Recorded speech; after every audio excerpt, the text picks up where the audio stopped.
Hello everyone, नमस्कार दोस्तों। मैं दिनेश कसवा। आज के इस सेशन में जीके गुरु सुभाष चांद सर का मैं तहे दिल से हार्दिक स्वागत है, अभिनंदन करता हूं सर। और आप सभी साथी लोगों को भी प्रणाम, आदाब, सत श्री अकाल, सलाम, नमस्ते, जय हिंद, जय भारत।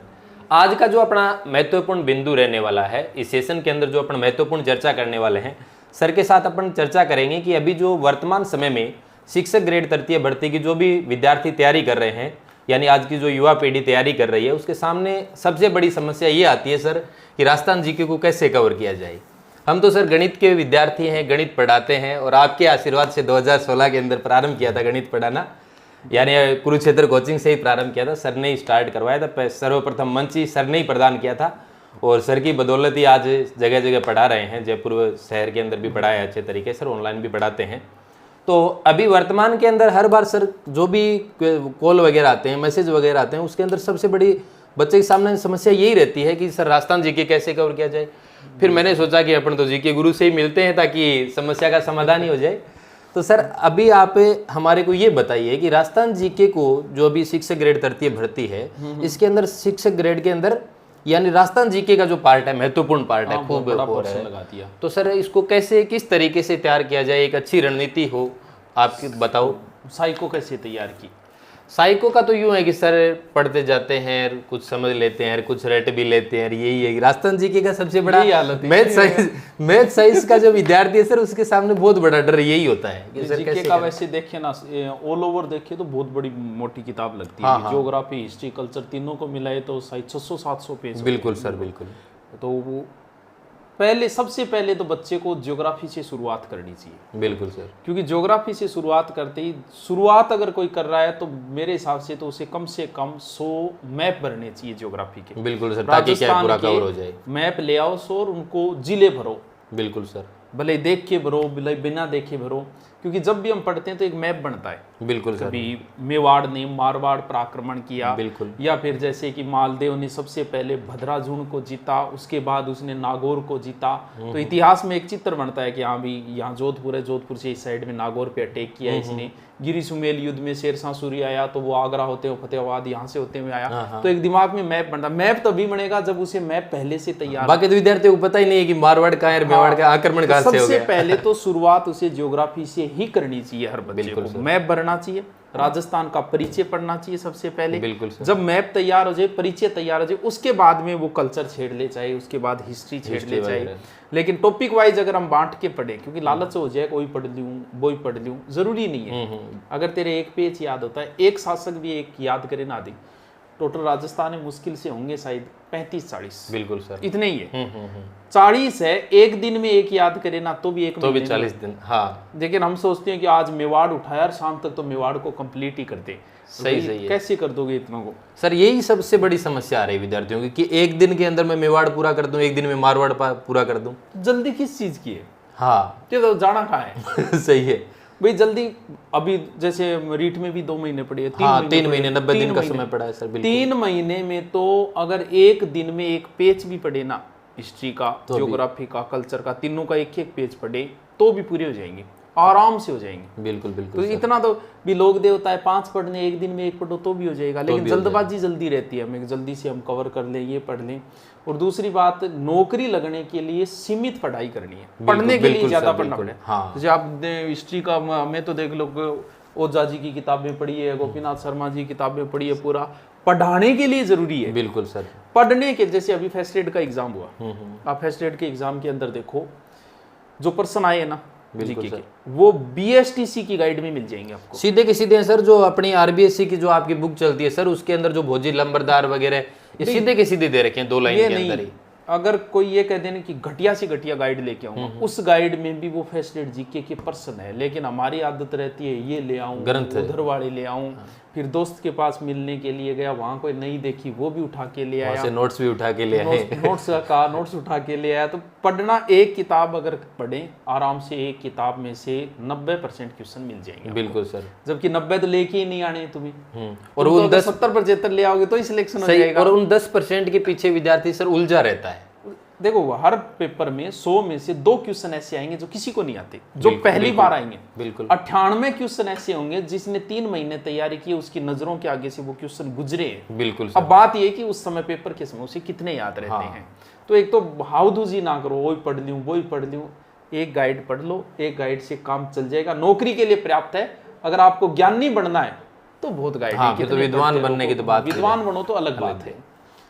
तो सर इस तरीके से ये 90 दिन के अंदर ये हो जाए। फिर विद्यार्थियों के दिमाग में एक बात और आती है सर कि टेस्ट सीरीज कब ज्वाइन करनी चाहिए, किस तरीके से ज्वाइन करनी चाहिए? पहली बात, टेस्ट सीरीज कौन सी कर रहा है। एक तो टेस्ट सीरीज ये होती है कि भी वो टॉपिक वाइज कर रहा है। जैसे टॉपिक वाइज टेस्ट सीरीज तो बहुत कम चला पाते हैं लोग, 1-2 लोग ही चला पाते हैं। बिल्कुल। अगर ऑल ओवर आप ज्वाइन कर रहे हो तो ये, अगर आपने एक बार सिलेबस नहीं पढ़ा, आप टेस्ट सीरीज ज्वाइन कर रहे हो ऑल ओवर, तो ये आपकी मूर्खता है। बिल्कुल सर। जब तुमने अभी नदियां पढ़ी नहीं, तुमने इतिहास पढ़ा ही नहीं, मेवाड़ पढ़ा ही नहीं, मारवाड़ पढ़ा ही नहीं, आप पेपर देने के लिए जा रहे हो तो क्या करके आओगे आप? सही है सर, बिल्कुल। वहां बैठे बैठे आप दिमाग लगा के करोगे, वही दिमाग में फीड हो जाएगी, जान यही सही है। हाँ, तो टेस्ट सीरीज तभी ज्वाइन करो जब आपका एक बार सिलेबस हो जाए। जैसे सर अपन ने अभी गुरु नोट्स के अंदर भी अपने टेस्ट सीरीज स्टार्ट की है, तो उसके अंदर सिर्फ जो टॉपिक वाइज जो 3rd ग्रेड जो बच्चे हैं ना, उन्हीं के लिए की। हाँ। इस हिसाब से कि बहुत सारों की ये थी कि सर जी के पढ़ना, गठू पढ़ना, तो उनको एक लालच दे दिया कि यार ये 4 टॉपिक पढ़ लो, इनका शाम को टेस्ट हो जाएगा, ताकि उनका क्या एक शेड्यूल भी बना रहे। शेड्यूल बन गया, शेड्यूल तो हमने बना के दे दिया। हाँ। अब उस शेड्यूल से अगर वो करेगा तो 2 महीने में उसका पूरा का पूरा रिपीट पूरा हो जाए। जैसे अपनी टेस्ट सीरीज के अंदर 50 टेस्ट की टेस्ट सीरीज है, जिसके अंदर 20 टेस्ट टॉपिक वाइज है और 30 टेस्ट कंप्लीट सिलेबस के ऊपर आधारित है। भाई सबसे पहले टॉपिक को पढ़ो। जैसे आपने कोई टॉपिक पढ़ा, एकीकरण पढ़ लिया, आप एकीकरण को पढ़ो, बढ़िया आपके पास नोट्स है, नोट से पढ़ लो, गाइड है तो गाइड से पढ़ लो, कोई फर्क नहीं पड़ेगा इसके अंदर। उसके बाद आप एक किताब रखो आज तक के आए हुए क्वेश्चन की, बहुत सारी गाइडें मिलेगी। बिल्कुल। वो भी कौन सी लेके आनी है? टॉपिक वाइज, जिसमें एकीकरण के आज तक के एग्जाम में आए हुए सारे क्वेश्चन एकीकरण में। बिल्कुल। एकीकरण पढ़ते आप वो प्रश्न निकालो। प्रश्न निकालते आपको ये पता चल गया एकीकरण में किस टाइप के प्रश्न पुट अप होते हैं। बिल्कुल सर, ये जरूरी है, अभ्यास जरूरी है। आप पढ़ता, लगभग बच्चों की 90% बच्चों की आदत होती है कि वो पढ़ते हैं, पूरा रट लेते हैं, लेकिन उसका कभी अभ्यास नहीं करते, वो अपना आंकलन नहीं करते हैं। टेस्ट के ऑब्जेक्टिव निकालना बहुत जरूरी है। टॉपिक वाइज ऑब्जेक्टिव बुक आती, बहुत बुक आती है मार्केट में, कौन सी ले? जैसे आप नदियां पढ़ रहे हो, नदियां पढ़ो, फिर आज तक के आए हुए क्वेश्चन देखो नदियों के, और फिर अगर कोई और किताब आपके पास है और सर सबसे बेस्ट ये भी रहेगा कि जैसे नदियों का टॉपिक पढ़ा और बाद में क्वेश्चन कर लिए, और उसके बाद टॉपिक वाइज जो अपनी टेस्ट सीरीज चलती है तो वो कोई भी दो चाहिए, लेकिन उससे उसका आंकलन भी हो जाएगा। आंकलन भी जरूरी है आपके लिए कि भी आप कितने पानी में हो। वो कहते हैं काका एक सागे बाजे, तो थोड़ा सा नॉलेज हो जाएगी कि मेरी कितनी रैंक है, क्या हालत है। बिल्कुल सर। और दूसरी बात ये भी रहती है सर कि कई बार जैसे विद्यार्थी, जैसे अभी 90 दिन बचे हैं, कई बार ये करते हैं कि मैं कंटेंट बदल लूँ, ये मैटर बदल लूँ, नहीं ये किताब सही नहीं है दूसरी, तो इस व्यवधान के अंदर भी सर बहुत सारे बच्चे पढ़ जाते हैं कि सर दुनिया की ऐसी कोई किताब नहीं है जिसमें गलतियां नहीं है। बिल्कुल सर। जो कि राजस्थान बोर्ड में लगी हुई किताबों में केला माता मंदिर सवाई माधोपुर दे रखा है। बिल्कुल। एग्जाम में पूछ लिया और उसको बहुत सारे बच्चे सवाई माधोपुर करके आ गए। बिल्कुल। एक संत पिंपा की छतरी, राजस्थान अध्ययन बुक में पिंपा की छतरी दे रखी है उन्होंने टोडा के अंदर, जबकि गागरोन, और एग्जाम में पूछ लिया इसको, वो कहाँ है? गागरोन। तो जब राजस्थान अध्ययन में है तो ऐसी कोई किताब है ही नहीं दुनिया की जिसमें गलतियां न हो। बिल्कुल। और गलतियां है कितनी भाई? एक किताब आप लाते हो 300 पेज की, 3 गलतियां होगी उसमें, बिल्कुल 5 होगी। तू तो एक किताब ले आ, उसमें गलती है तो रट ले, की गलत है तो क्या वही प्रश्न आएगा? एक या 2 क्वेश्चन आज जाएगा, फिर क्या फर्क पड़ जाएगा? सही है। तो किताब ले आओ, ये सोच लो कि इसमें गलत है तो मैं गलत रटूंगा, इसको सही है तो सही रटूंगा। पहली बात तो एक किताब में 4 या 5 गलतियां तो होगी। पेपर बनाते हैं ये बड़े बड़े प्रोफेसर बनाते हैं, 100 क्वेश्चन होते हैं, और जब की जारी करते हैं 15 क्वेश्चन गलत। बिल्कुल सर। की के अंदर जो प्रोफेसर बनाते हैं, तो तुम ये उम्मीद मत लगाओ कि इस किताब में गलती नहीं है, दुनिया की हर किताब में है। वो 5-10%, 5% है तो क्या फर्क पड़ता है? सही है वो तो सर। तो जो भी है एक किताब रट लो कि भी गलत है तो गलत है, सही है तो सही है, मैं तो आई पढ़ूंगा। और सर दूसरी बात ये है कि सर विद्यार्थी ये भी सोचते हैं कि कितनी बार रिवाइज किया जाए, और लगभग 4 बार करें, 3 बार करें, 2 बार, तो ये भी इसमें भी कोई रिवाइज की तो ये बात है कि जब आपने एक बार पढ़ लिया टोटल, पढ़ने के बाद आपके पास समय तो और करोगे क्या? बिल्कुल करते रहो रिवाइज। हाँ, और बाकी बार टेस्ट देते रहे, उसे टेस्ट देते रहो, रिवाइज करते रहो, पढ़ना पड़ेगा। ये है कि आप अगर ये सोचते हो कि एक बार, कई अधिकतर बच्चों की आदत होती है जैसे एकीकरण पढ़ा, बहुत बढ़िया सी पढ़ा उन्होंने, शानदार याद कर लिया, अब उसको नहीं छेड़ेंगे दोबारा। अपने दिमाग में 24 घंटे बाद भूलने की प्रोसेस शुरू हो जाती है। बिल्कुल भले आप कितना ही अच्छा रट लो, 24 घंटे बाद भूलना शुरू हो गया आप। अगर 24 घंटे बाद दोबारा आपने उसको पढ़ लिया तो अब आपका वो 7 दिन के लिए स्थायी हो गए। बिल्कुल। अब 7 दिन बाद भूलने की प्रोसेस शुरू होगी, प्रोसेस शुरू होगी तो 7 दिनों में फिर एक बार रिपीट करो। अब अगर आपने कर लिया तो अब 1 महीने बाद भूलने की प्रोसेस शुरू होगी। यानी 1 महीने में उस टॉपिक को आपकी नजरों के आगे से 4 बार निकलना 4 बार गुजरना तो ही वो स्थायी रहेगा। वरना चाहे तुम कितना ही अच्छा पढ़ लो। मेरे पास पुरानी सिम थी जो मैंने 2 साल रखी थी, आज मेरे उसके मोबाइल नंबर याद नहीं है। जो मैंने सिम रखी थी उस समय थे, भूल गया, क्योंकि यूज भी नहीं लेते।